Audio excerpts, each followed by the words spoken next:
ஒரு family function attend பண்ணுறதுக்காக early morning 6 o'clockலாம் bus ஏறுறதுக்கு கும்பகோணம் போயாச்சு. ஸோ என்ன ட்ராப் பண்ணுறதுக்கு அப்போ தான் வந்தாங்க.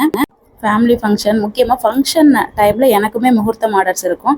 ஸோ எல்லாரையுமே மீட் பண்ணுறது அப்படிங்கிறது என்னோட டைமுக்கு அது செட் ஆகாத மாதிரி இருந்துச்சு. ஸோ நம்மளையும் குடும்பத்தில் ஏற்றுக்கணும் இல்லையா? ஸோ அதனால் அப்பப்போ ஒவ்வொரு ஃபங்க்ஷன் நம்ம அட்டன் பண்ணணும் அப்படின்னு சொல்லி இன்றைக்கி வந்து ஆள் மாற்றி விட்டுட்டு நான் ரெடி ஆகிட்டேன். ஸோ இந்த சாரீ நீங்கள் பார்த்துருப்பீங்க, என்னோடய பர்த்டே சாரீ.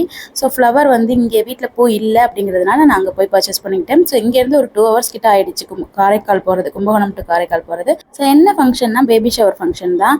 ஸோ எப்பயுமே நம்ம ஃபேமிலி ஃபங்க்ஷனாக இருக்கட்டும், நம்ம ஏரியா ஃபங்க்ஷனாக இருக்கட்டும், நடக்கும் போதெல்லாம் வந்து நமக்கும் வந்து அந்த டைமில் முகூர்த்தம் இருக்கும். ஸோ அதனால் வந்து அட்டனே பண்ண முடியாத மாதிரி இருக்கும். ஸோ உன்னை பார்த்தே பல வருஷம் ஆகுதே அப்படிங்கிற மாதிரி ஃபங்க்ஷன் டைமில் மீட் பண்ணுற ரிலேட்டிவ்ஸ் கூட நம்மளை பார்க்காம இருப்பாங்க. ஸோ இன்றைக்கி என்ன தான் ஆனாலும் ஆகிட்டு போகுதுன்னு சொல்லி நான் ரெடி ஆகிட்டேன்.